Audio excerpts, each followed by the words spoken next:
Hi, Clutter Fairy fans. This is the Clutter Fairy Weekly for May 21st, 2024.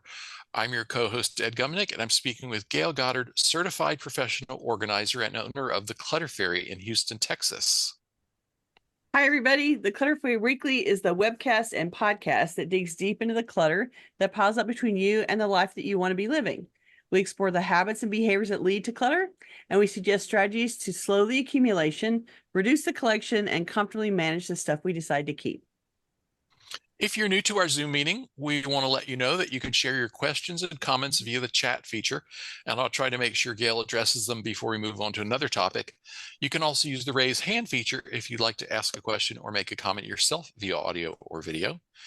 And we are streaming the webcast live on Facebook as well, so you can share questions and comments there, and I'll relay them to Gayle. We're going to start by talking about last week's Weekly Tittle, which was called When the Going Gets Tough, the Tough Declutter Shopping. The assignment was to clear one or more items of clutter, of shopping-related clutter from your space. Let's hear from our participants in Zoom and Facebook. Who handled a return or unpacked a leftover shopping bag or maybe decluttered a shopping regret this week? Please let us know in the comments. Sandra shared her Tittle success story in an email to us. Sandra writes, I'm very happy to say I finally donated my never used bicycle bag. And not just any kind of bag. It was very large, bright yellow, and it held picnic supplies, including wine glasses. Totally aspirational clutter, probably from watching too many French movies. I love that. I know, right?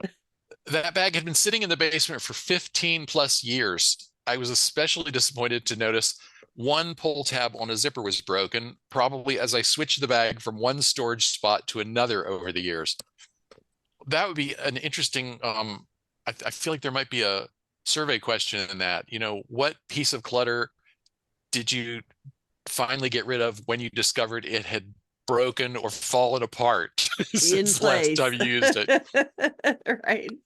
Sandra goes on to say, I had bought this bag with credit card points, so technically it was free. She put that in quotation marks. Air quotes. That's one more topic you can add to mindless shopping.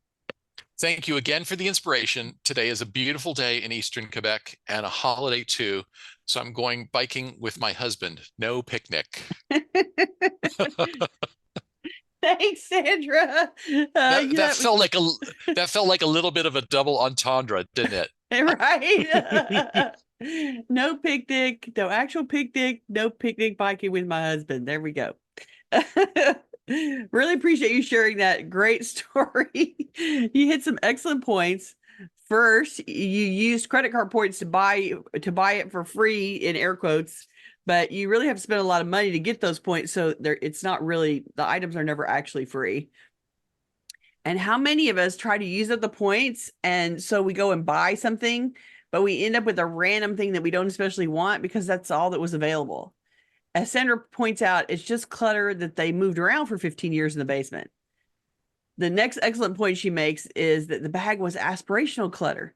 She kept the bag because she had an idea in her head that she would do what she had never done before, which was take a fancy bag with a whole picnic set up on her bike ride. Sure, if you do that within the first few months of getting a new item, but safe to say that if you haven't had the occasion to use it in 15 years, that fantasy is never going to be your reality, and you can safely give that aspiration up and donate the item. Congrats to you, Sandra, on figuring that out and moving that bag on to the next person who actually takes picnic stuff along on their bike rides. Good job. I love that story so much. Karen, who's with us on Facebook, reports, I threw out some old shampoos and conditioners that were way beyond their prime. Now I am able to use some current ones that would have just gone bad if I hadn't done so.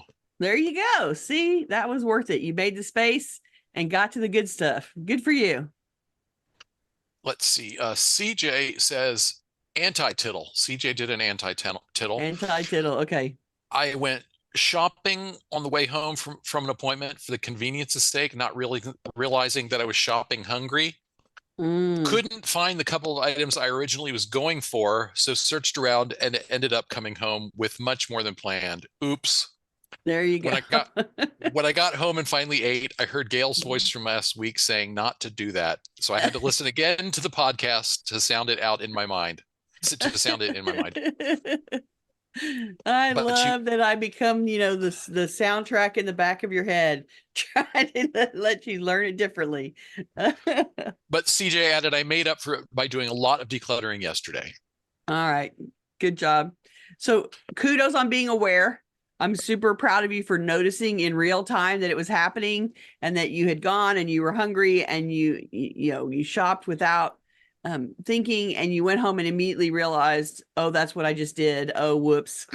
And that's great, because if you can recognize that it's happening right after or as you're doing it, sometimes you can interrupt yourself. And so the next time when you do it, you'll probably recognize it quicker and you can stop yourself and maybe not end up with as many things at home as you as you did this time. And good job for going, okay, so went off the tracks a little bit there, but I went and did some other decluttering instead. And all of that is in service to making your space more comfortable for you. So good job. You didn't spiral out. You didn't give yourself a bunch of judgment. You noticed the lesson and moved on to the next thing. And I'm proud of you for doing that. That's all we're working towards here, is just for you to think about it differently and give yourself some grace and keep moving on your decluttering project. So yay, you did all those. Rowan reports, last week, Tittle, I decluttered overbuy to food donation collection. Ah, Very good. all right. That's a good thing to do. Food donation can always go to somebody else, right? Brenda reports, I took several things out of purchase baskets this week. Playing cards and an umbrella stand come to mind. Do not need more cards. Oops. Isn't that funny? Like, cards seem so purposeful, but somehow over our lifetime we end up with 47 packs of cards. Like, what are we going to use them all, right? But that's one of those innocuous things that just sort of hangs around, and everybody keeps them because they think they're useful, and yet we buy more because we think the picture on the outside of the cards is cute. I find a lot of cards in the universe as I No, declutter. she actually said playing cards. Yeah. I'm talking about Okay, playing okay. cards with the Oh, photo on the okay. backside. Mm-hmm.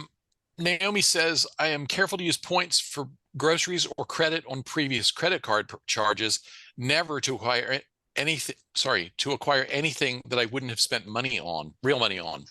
That's excellent. That's a good That's a thing. great rule. That's a great rule. Yeah. I like it. In fact, that one actually supersedes the one what I was thinking of, which was, you can restrict using your points to using things that you will use up eventually, like maybe credit for music on Apple Music, or various consumable non-tangible things. But I like that rule. Don't buy anything with points that you wouldn't spend real money on. Yeah. And we did, back in the day, it's evolved a lot. Back in the day, the points was they would create a shopping catalog you'd have to spend your points on, and it was never it's anything that I ever wanted to have. Right. So you ended up with a bunch of stuff that was like, why did I get this? Because I had points. Well, whatever. Well, It's and better to frequently use them. it also seems like a lot of times rewards points are to use at very high-end retailers. Mm-hmm. So, you're eating up all those points for something that's way overpriced. You're right. I Exactly. I wouldn't be surprised if Sanders' bicycle bag maybe fit in that In that category. category, right? Yeah. On the subject of the bicycle bag with the broken pull, Suzanne said, "I'm happy when I discover something is broken. Yay, out to bid." That's the excuse you need to let it go. Okay. Sometimes it's a long wait, though. And M reports, I made a fourth pass through the kitchen and I'm pleased with progress. Good Keep peeling that job. onion. Yeah, 4 passes. That's great. That means it's Um, shrinking down. and let's see. Jolene says, I emptied and put away new finds from a clothing consignment store this weekend. I was delighted to discover I had $200 in credit waiting for me there from consignment sales last year. Plus, I made space in my walk-in closet for shorts and yoga pants. So I'm hoping I can now contain my clothes and dressing routine to within the closet instead of all over the bed and bedroom. There you go. That's great. Yeah, if you got everything, if you got enough stuff out that you could put everything you wanted in and can get dressed in the closet or from the closet as a source, that's really great. That's making it very manageable. And Roberta says, was going to return an item and forgot to take it when I went shopping. Oh Well, my gosh. but at least you've done the first step. You've made up your mind to do it. It's on the list. It's on the list, right? And how many of us have done that, right? Like we get to the store and go, oh God, I forgot the blah, blah, blah, blah that I was going to bring back. 100%. That's partially why I tell you to, once you decide that you're going to do it, that you immediately go and put it in the car as a, put it in a bag and put it in the car, even though you're not going to go that minute, so that it's in the car when you're ready to go. Kara says, I cleared out bins a while ago in the garage, but for some reason I was holding on to the bins. I let them go to Goodwill yesterday, and that felt great. Yay, that's good. Because we all end up with bins that served a purpose and aren't serving it anymore. They've cracked or they've gotten filthy and aren't cleanable. Most of the time you can clean them up pretty well, but sometimes you put stuff in them and it destroys them. So they don't have an endless shelf life. So good for you to donate them on. Lynn says, returned outdoor string light poles as I realized it was my fantasy life. Already have lights on the deck railing. So you don't need to add any. So, yeah, so it was another aspirational bit of clutter cleared. Did you let it go? Good job. You guys are doing great today. My tittle report for this week is I made the mistake. This is sort of an anti-tittle too. I made the mistake of going to the grocery store without a list. Ruh-roh. There were 3 things that I knew we needed, and I thought, it's only 3 things. I'll manage to keep that in my head. And long story short, I did get all 3 things, but that was just pure dumb luck because I having to pass by the 3rd one and went, oh yeah, I was supposed to get that one. How much more did you come home with besides the 3 things, though? Oh my gosh, I probably came home with 15 things. Oh, there you go. See? Yeah, but they were all things that we use routinely. We're still in don't add anything.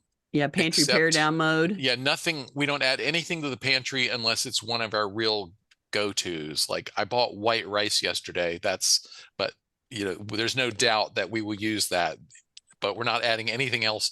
No more little jars of sauces that sound interesting. No more little, jams and preserves that caught my eye or.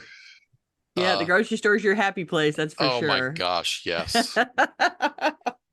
Well, good for you. You're doing your job to you're trying to get down to your capacity, and I'm proud of you for doing that. Okay, I think we should move on to our main topic because we have a lot prepared. Okay. Sometimes we make our lives harder by tying ourselves up in knots, confusing the problems we need to solve with our thoughts and feelings about them. Today, we're going to suggest a few fresh perspectives and bold approaches for cutting through emotional tangles to arrive at creative, practical solutions to intractable clutter problems. When we discussed this topic 3 years ago, I opened the episode by talking about the legend of the Gordian knot. Some of you may recall this one. According to legend, when the peasant Gordius became king of the Phrygian city of Gordion, he dedicated his ox cart to Zeus and fastened the wagon's yoke to a beam with a very complicated knot. Something like what you see on the background of our screens, right? There you go. It probably wasn't made of yarn, though. Right. A local legend grew up that no leader would be able to conquer and rule Asia unless he could first prove himself worthy by untying the Gordian knot. Several centuries later, Alexander the Great arrived on the scene. Instead of untangling the knot, Alexander quickly solved the problem and gained a new kingdom by slicing the knot in half with his sword. And so the phrase Gordian knot entered our vocabulary as a metaphor for an innovative solution to something that seems like an insurmountable problem. I'm more tongue-tied than usual today. So in preparation for today's episode, I read more stuff about the Gordian knot, and I learned that Plutarch and other ancient sources thought that the real story was probably that Alexander just removed the linchpin from the ox cart, exposing the ends of the knot so that he could then untie it. I think that both explanations are useful metaphors to consider for people who are struggling with challenging projects. Sometimes you need a brute force approach, like slashing at the problem with a metaphorical sword. Right. And sometimes you need to take your focus off what you see as the heart of the problem, the big, ugly, tangled knot, to look at the bigger picture, the ox cart itself. What do you think, Gayle? So true. For my clients who are stuck or overwhelmed, they want me to solve a problem. When you feel like you can't figure out what to do or in what order or using what process, having someone there to make suggestions helps move your projects along. A lot of what I do with clients is troubleshoot issues and look for actionable solutions to solve the problem. Clients look to me for a plan, and sometimes any plan, just to get in motion. Often my job is to cut through the tangled knot that is their emotional response to the problem and find a practical solution that can be executed right away. Since I'm not there with all of you working on your projects, today we're going to talk about how you can do the same thing for yourself and hopefully untangle your emotional knots and find solutions. First up, sometimes being attached to or committed to a specific process or action prevents you from using solutions that would be more practical. And I say this one because I'm going to tell a client story here. I'm working with a client right now on all of her backed up paperwork and unopened mail. She's had several health challenges in a row between her husband and herself, and it means that she's not been able to work on these 2 project piles for about 3 years. And taxes and other reporting is long overdue.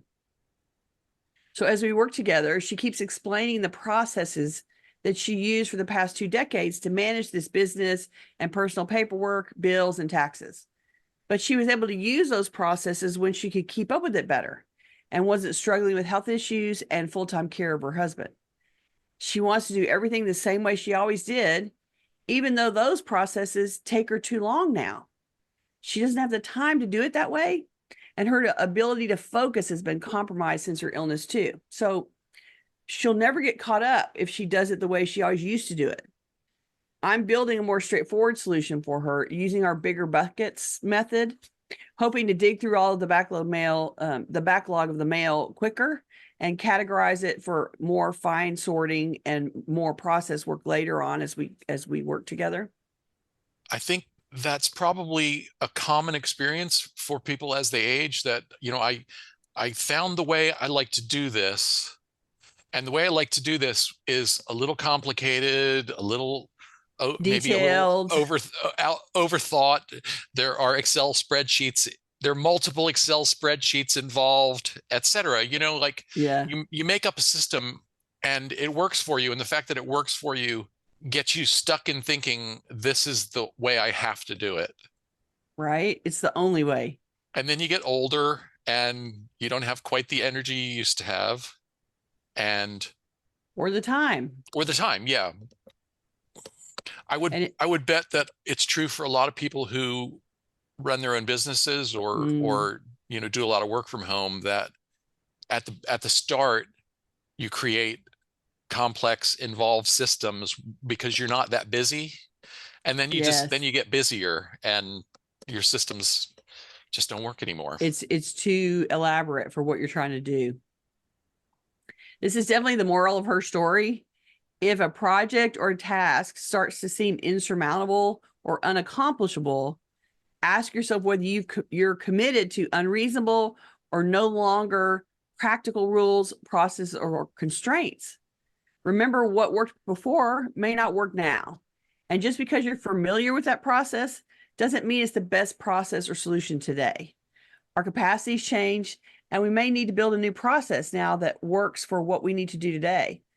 And as Ed was saying, we create something elaborate because we have the time and the bandwidth to do it, but getting hung up on executing that process over and over again sometimes makes our job way longer, the more busy and more transactions and the more involved it gets. And you end up with a lot of information that really doesn't solve the problem or doesn't get your tax return filed, which is the biggest thing for her right now. So think outside the box for solutions other than what you've always done. Imagine what you would do now if you had never done this project before and had no history of handling it at all. Sometimes what seems an absolute needs to be done process can be really outdated now. And there may be a much better shortcut now that you know more about your business or your transactions or what's going on in your life. There may be a much better solution if you just separate yourself from the way it's always been, because that process can be dated, can be too detailed, can be too much work later down the line. And if you're in that place, it's time to think outside the box and look for a fresh solution. Next, look at what you need to do from an outsider's point of view. Try imagining the project or the problem as if your friend is struggling with it. What questions would you ask them about the project? What information do you need to know that your friend would need to explain to you so you would know what was going on? What would they tell you are the barriers for them? What is making it hard for them? And what would you tell them about it? What would you suggest that they do? Any solution that presents itself for your friend, if you think up a solution for your friend, it will probably work for you too. That's just, a thought. Next, let's focus on solutions. Part of my purpose on job is for clients to be able to share all the struggles they've had around what's been going on with this project. It's part of the stress relief process to tell me all the stories about what's been going wrong. And once they've covered all of the trouble stories, next I'm going to end up saying, I'm sorry that's how it's been going. Today we're going to focus on solutions. I understand all the ways that this is a problem, but that isn't what's important today. Today we're looking for solutions to handle the situation. And what if we fill in the blank? Sometimes the biggest hurdle is your own focus that's stuck on the problem instead of focusing on possible solutions. It doesn't cost anything to wildly speculate about what might work. And thinking about possible solutions is a creative endeavor that helps you change how you see and feel about a project. We often get trapped by our own emotions about how this project makes us feel. If we feel scared or overwhelmed or out of our depth, we shut down from the negative emotional response. But going there and staying there makes problem solving impossible. What if you truly have no idea what to do? If I personally feel like I don't know what to do about something, and I have the solutions for everything in the universe? No. So we all sit in that place sometime where we're like, I literally have no idea what to do about this. Then my solution can be as simple as discussing it with someone else with the intent to gather ideas from someone with more expertise than me. Talking is cheap, and others will come up with ideas that you never thought about along the way. Mine your personal resources for conversation and possible solutions. If nothing else, a problem shared is a problem halved. That's the old adage, right? But having conversation out loud, for me, gets me out of my sort of spinning in a circle head and thinking about it from another point of view. Like we all get trapped in the way that we're thinking about it and what's running around in our head. And just getting into a conversation with somebody opens up all the possibilities a little bit differently, because they're going to see your problem from a different point of view. And so they're going to have suggestions for you. I think I should share a little bit of our history at this point, because Okay. So Gayle and I met a million years ago when we were both singing in choruses that used to do things together. And then we fell out of touch for about a decade.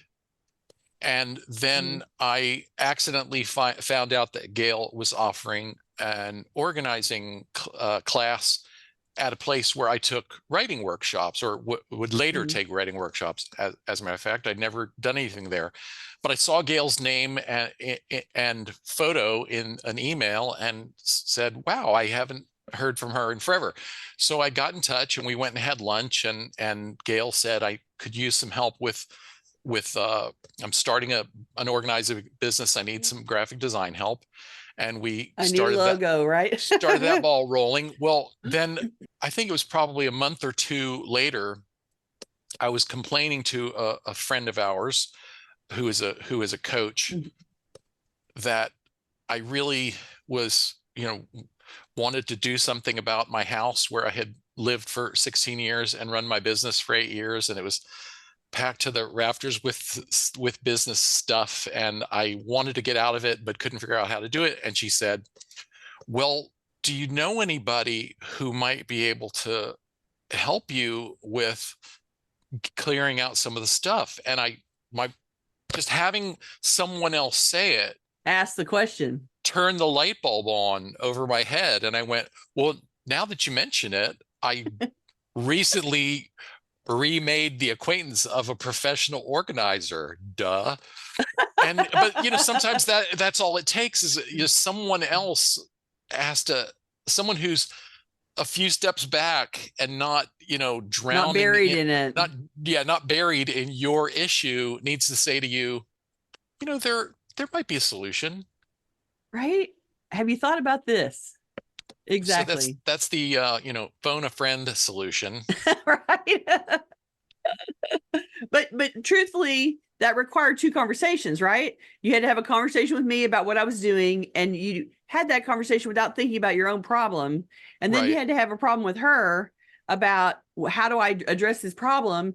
And all she did was go, well, do you know somebody? And that's what connected all the dots for you. So it was really that you went out and had 2 conversations in the arena before it all sort of gelled.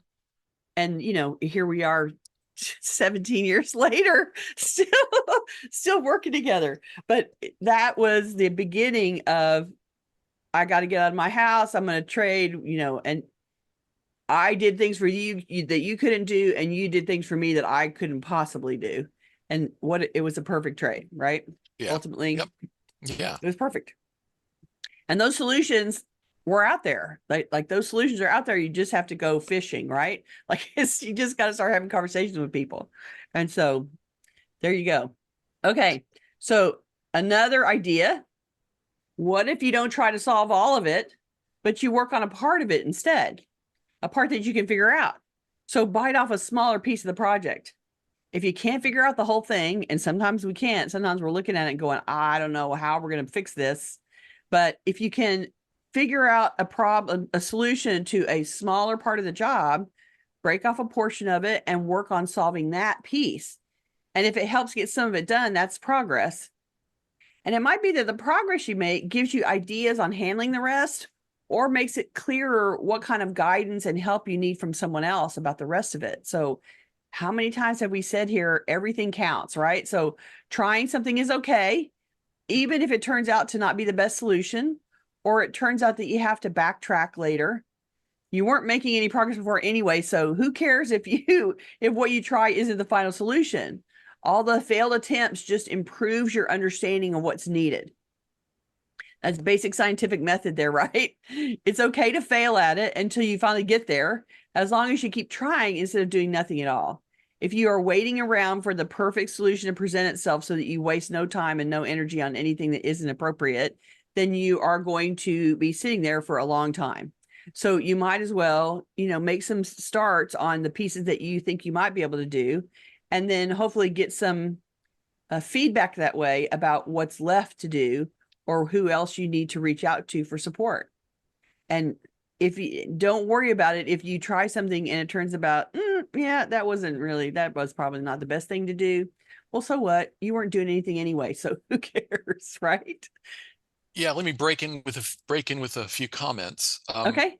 Connie says, not emotional, but I get the I don't want to read, I'd rather read, etc. Right. However, once I do get started, I'm okay. Right. I definitely feel Connie on that one, because we there are a all lot do. of times I think, this project is hard. I think I will take a break and go read 150 pages of my book. I think I'll go eat ice cream now instead. I mean, truthfully, this is the definition of adulting is hard. Like, there are things that we have to do that don't have anything to do with fun or entertainment, or we want to do it. No, there's tons of stuff that you have to do every day that you don't really want to do. And it's part of being a grown up that you make yourself do them eventually. And yeah, I don't want to, but it's like, yeah, I was a teenager once too. And sometimes I have those moments of, but I don't want to do that. Don't make me do that. And then you still have to do it anyway. So whatever gets you going is where we're trying to get there. Like we just have to get past that. I don't want to do it. Okay. But if you don't do it, then the roof's going to fall in or your car's going to break or, like there's things you have to do in life to keep yourself in motion and safe and house. And so sometimes we just have to do it anyway, even though we don't want to. I'm lucky that, I do for a living what I like to do. So going out to work for me is fun. And I'm helping people do things that they don't like to do and are hiring people to help them so that they don't have to do it by themselves. And so I get to have fun and help people solve problems that they would rather not be doing all day long. And that is part of what makes this job work for me. Absolutely. M says, I get organized, then forget the system. Oh, that's a problem. Well, and that, that may be a hint that, well, either the system could be simpler. Yes. And, or you need to add a little support for yourself, like document the system, make some simple notes. Yeah, a little documentation path to follow, right? Until you learn it, right? Because anytime that you put in a new system, it's a new system and you don't have it memorized yet. And it's not second nature to you yet. And so you have to go through the process of doing it until it's second nature.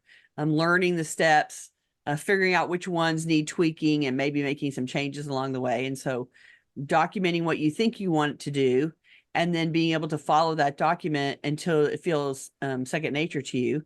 And so that you don't have to be referring to the document again is a great support step that you can do for yourself so that, you don't have to do all the work to put the system in and then not remember what it is. So just support yourself in that, make some notes. Yeah. Every time we think of a slightly better way to organize all the stuff we have crammed into our kitchen, because I have way more cooking tools and implements than anyone who lives in a 900 square foot house should. Every time we rearrange, what I ought to probably do is put Post-its in the place things used to be that say, oh, that's not here anymore. Go look over there. Well, and that's why people add in labeling into the kitchen as well. Right. Because having those labels helps you when you take something down that you have a label, then you have the guidepost for where to put it back, which is part of the drill, right? Until you learned the new system. And so that's your visual cue that, yeah, this is really supposed to be over here. Find the label that goes with it. Yeah, Post-it notes. Somebody saying I like Post-it notes. That's a great way, put a Post-it note up the show where it's supposed to go for a little while until you get the hang of it. Connie says, and this is on this, she commented on this while we're talking about getting by with a little help through your friends. She says that's also the positive side of most self-help groups. Folks with similar circumstances coming up with ideas and tricks to deal with whatever. And teaching each other, right? Like somebody worked it out and figured out a part of it, and then they share it, and everybody benefits from the association and the shared journey of, oh, this is hard, and that happens to me too. Yeah, exactly. Okay. Randy says, on the subject of us managing to reconnect, Randy says, that's a great story. I love when people turn up at the perfect time. I totally believe that. I totally, like in my head, the universe delivered Ed for me to make this job successful because without nothing graphic in none of this would have worked if Ed wasn't there doing it. Because I have absolutely no interest or desire in understanding how all this stuff works. Like that is not my skill set. That is not my happy place. And, I am the voice of the Clutter Fairy, and he is the writer of the Clutter Fairy, and together we make a voice that is the Clutter Fairy. And I can't imagine having done it any other way. So I'm super grateful. And I think that you can see the results of our combined efforts to make it be the Clutter Fairy. Like in my head, it's a collective voice. Ginger says, comments, learning all the ways it doesn't quite work until you nail it. Exactly. That's exactly right. Like that whole tweaking thing. You tweak, tweak, tweak, tweak until it's exactly where you want it to go. Good job. Or not exactly where you want it to go, but closer. We've Right. talked before about the concept of successive approximations, where Mm-hmm. each failure, I'm going to put failure in quotes because failure has such negative connotations, but each effort that Each comes up iteration. short of the goal is another learning experience, another option. Sometimes it's an option eliminated, And still and moving the needle. more clarity, yeah, getting you toward what you're aiming for. Yeah, yeah, 100%. And M all says of that requires getting in action, right? So all of that requires making those attempts that fail or don't quite make it to keep getting you better and better data. M says, I say I don't wanna, and then say, so who's going to do it, and then do it. Right? Because surprisingly, no one wants to do your chores. There is no little chore person standing around going, please, please, please, please let me do your chores. I wish that was true. I wish there was a border collie in our lives that could come in and do the chores, but there isn't. So we have to be our own border collie, which is annoying. And on the suggestion about documenting what she's doing, M says, I can pretend that I am leaving the user manual for someone else. There you go. Trying to explain it to somebody else. A lot of times you're trying to explain it to the people that are going to come behind you and do some of the work. Sometimes, like, here comes the maid, or here comes your kid or your husband, or here comes the relatives from out of town, and you don't want them jacking up the system. So if there's some instructions, then they can participate in keeping you on track, right? If they Well, have something to follow. and also, I mean, if you're talking about project like your clients that you were talking about, where it involved paperwork and taxes and such, doing some documentation of the system you're setting up will help if, God forbid, someone suddenly had to dig into your finances and figure out what the heck was going on. Mm-hmm. If you became unable to manage them yourself, or died suddenly and someone had to figure out What's going where on? is everything, what's going on. Doing a Yeah. little Creating a little user manual is a real service. Right. And at this point, if she was to suddenly pass away or become incapacitated, her adult children would have to come in and dig through that pile, and they would have no idea what was going on. It's such a disaster in there. And so it would be a big job. And I think that she knows that, and that's why we're in there digging it out, because It's part of she her knows motivation. if somebody has to come in behind, they won't be able to tell what's happening. And there's so much in there that really needs to be trash. That's why I'm aiming for bigger buckets right now. Like, I'm just trying to plow through the mail and get everything out that doesn't need to be there, because it's just making the problem look worse. And then we can go back to the buckets that I fill up with the things that are potentially important, and make processes, and make documentation, and make files, and create action items out of what's left. But boy, do I got to get through a bunch of backlog first, and that's what we're doing. Jane says, since I've been retired, I've been on a quest to simplify everything. You'd think being retired, I'd have the time and will to do things the way they've always been. To enjoy retirement, my intention is to make the things that aren't fun as easy as possible. Yeah, I get the whole, I'm retired, therefore I'm supposed to be skipping down the lane with my favorite chocolate bar and a bunch of friends trying to have fun. I totally get that. Like, you've finally been released from the requirement of a schedule and expectations of other people, and now you get to entertain yourself. And so it makes it hard to focus on the other stuff. But I like the idea of, I want my retirement to be easier. Therefore, I want all this stuff that isn't fun to be as simple as possible, so that I can waste the least amount of time on it and go back to having fun. And so I think that's ultimately that's a very good goal for you.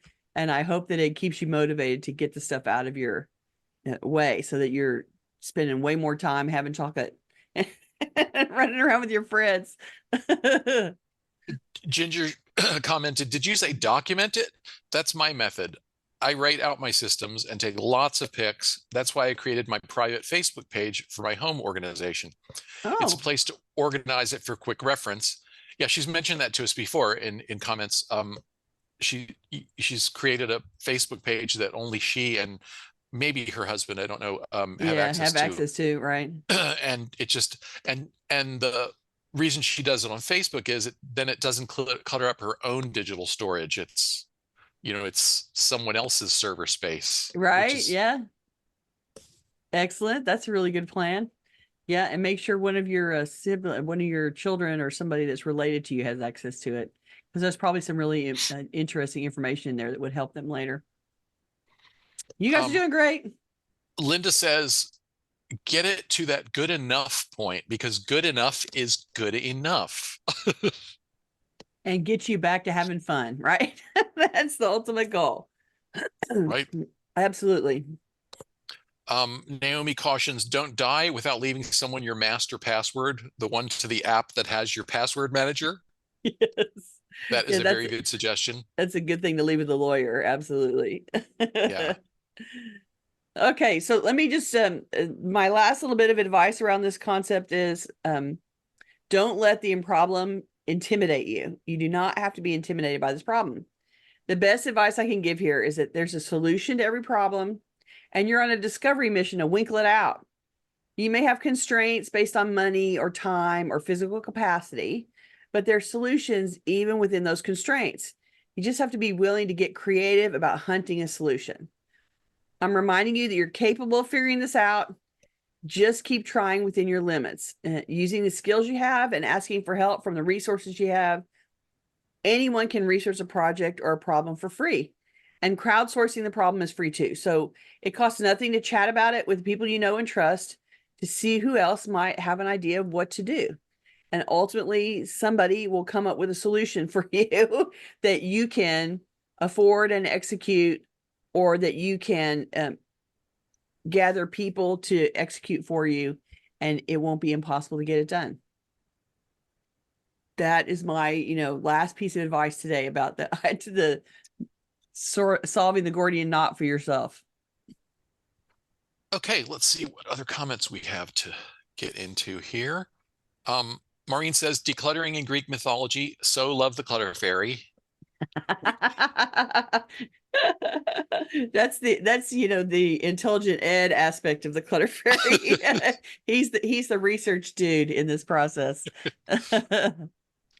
Tony, who's with us on Facebook, was talking about totes are good for moving instead of boxes. Okay, more on the topic of getting your stuff organized in case someone else needs to understand it. Right. Ginger says, I made a home management binder. It is a table of contents in front. And I started with the old questionnaire from the TV show Wife Swap. Isn't that an interesting take? It explains how we manage home cleaning, finances, files, medical records, emergencies, our service providers, and things like filter part numbers and emergency cutoffs. Have you Oh, ever watched Wife Swap? no. No, But I'm neither have sure I. I'm sure the idea is, somebody that's not normally in your house is suddenly in your house Ha, having to do everything. So right, has to suddenly figure out what's going on in there? yeah, how to turn off the water when something's Yeah, leaking and yeah, things yeah, like that. yeah, exactly. Jane says, I love that crowdsourcing brought Gayle and Ed together. It's so true. Crowdsourcing We and didn't know to call it email then. and email newsletters that you're too lazy to unsubscribe from because I'd been the newsletter that told me about Gayle's workshop, been subscribed for quite a long time and had never done anything at the location in question, Mm. and until I saw the thing about Gayle. Isn't that So it's funny? good thing Yeah, I and didn't unsubscribe too quickly on that one. well, and my friend, that was another crowdsourcing thing, because my friend who ran that center, she offered up her email list for me. Like, she offered for me to be able to mail out to do the workshop there and to mail it out to her mailing list. And that mailing list was gold. I didn't have a mailing list with all those people on it. She was the one with the 2,000 person mailing list. Well, I didn't have that. Not in the first, 3 months of my business. So it was a wonderful gift that she gave me that created this connection. And I have a mailing list that big now, but I didn't back then. And it was a perfect way for me to interact with people. And people came and took the class. I did several classes up there as I was getting started, and it was a great source of audience members to come to the class, and it worked out really well. And it was the beginning of the Clutter Fairy collective voice. Bella says, in-law wanted to leave us items for our pantry. I said no to a few things and made it clear that we have too much stuff. She took stuff back to her home. Good for you, Bella. It can be hard to establish boundaries. Right. We've talked to her about this. We talked to her about that. I think outside of the show. Yes. But it can be hard to enforce boundaries, even if you've decided we can't stuff our pantry to the gills, or we can't put one more thing in our garage. Yeah. Then someone who has some pull in your life, some influence, comes along and says, could I please give you this? And it's hard to say no, but it's important to set some boundaries. Right. Exactly. And how great that you did, because I know that it's been bothering you a little bit that that in-law has been trying to add to your space when you don't really have the capacity to accept it. And so I think a lot of people who retain more, like when their house starts to get full, they start to look for extra parking spaces that are still in the family. And sometimes we become the recipient of the offlow. There's like, I can't keep all this, and therefore I'm going to now use your house as a parking space for some of my stuff. Like, gotta stop that right up front. And good for you. You did a good job. Rowan says, I have been discovering my volume needs, not just particular item needs. That's a good thing to know. Like how much and how often you use and go through things. So then, which then tells you how often you need to rebuy and how much you have to stock. Because if some things you go through way faster than others, some things you go through really slowly. And knowing that volume need is super important data. Good for you. That's a good thing to know. Tammy asked where to find crowdsourcing. That's a tough one. I mean, you've probably already got some contacts, friends, you have to, think outside the box and ask people who are not necessarily the one you expect to have an answer. I mean, I don't think when I was asking my friend, the coach, how do I get out of this house? How can I clear out my house so I can sell it? I wasn't asking her because I thought she would have the answer.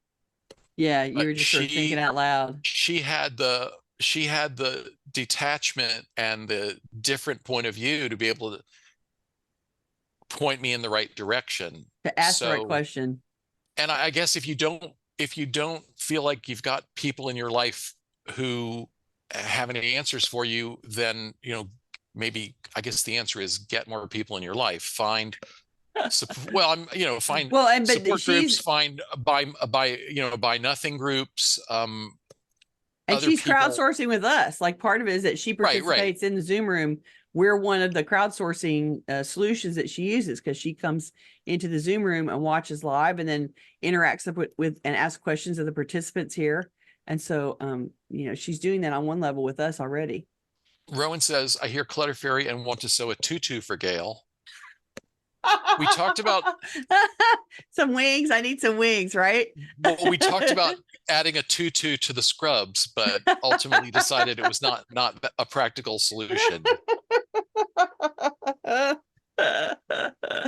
Oh my gosh. It isn't very professional, but it would make me laugh a lot to wear a tutu at work. Maybe when I speak, right? I should have wings and a tutu when I speak. That'd be hilarious. Yeah, I think when you're not having to actually, pull dusty things out of old boxes, you can wear a tutu. Y'all are making me laugh. Okay, we are getting close to our time, and so I want to talk about next week. We don't have a title yet, but we will be back next week at the usual time. That's next Tuesday is May 28th. Am I right? Yeah. And we'll be back at the usual time, noon US Central Time, and we're going to talk about moving, packing, staging, all of those sorts of things. This is the busiest time of year when a lot of people are moving, and so we haven't done a moving show in a while, and we're going to return to that topic. And Gayle is getting ready for move, and I am probably getting ready for a move myself in only about 10 months. And so we're going to have some fresh first person perspectives on the moving topic. Some I would moving going think. on, right? 100%. Yeah. So 'tis the season, and I have clients that are moving, and I have clients that are staging, and we're both, that's going to be some focus for a while. So let me just roll my eyes, and I loathe moving so much. And here we go. So buckle up. We're going to talk about it next week. Talk about how to do it as painlessly as possible. Right? Yeah, it's painful. It just has to be done. Right? It does. Gayle, why don't you give us a tittle? Okay, the tittle this week is called Slice Through the Knot. What project or task is the Gordian knot in your legendary decluttering life? This week, we'd like you to take a bold stroke at finding a new and creative solution to your hardest puzzle. First, identify the decluttering item on your to-do list that you find challenging in its size, scope, or complexity, and then try to see the project from a new perspective. For example, how would you handle this project if money were no object, or if you absolutely had to finish it today? What would you tell a friend to do in this situation?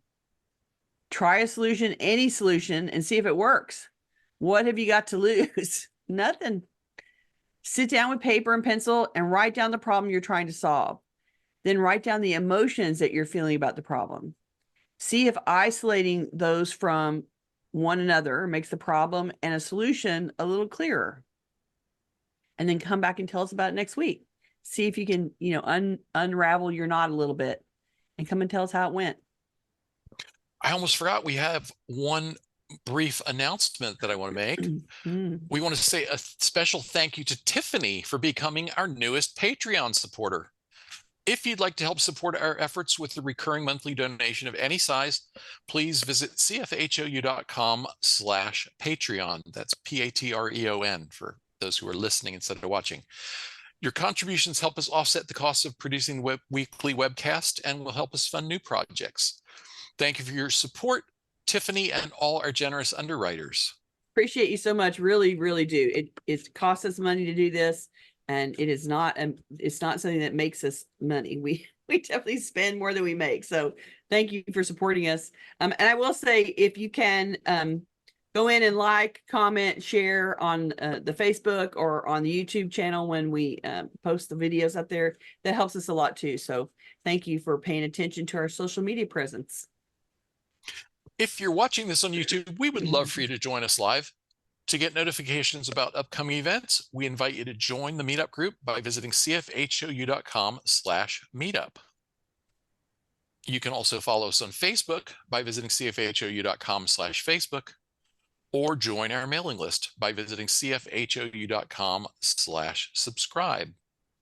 We love to hear from our audience, so please keep your questions, comments, and topic suggestions rolling our way on YouTube, Facebook, or anywhere that you find us.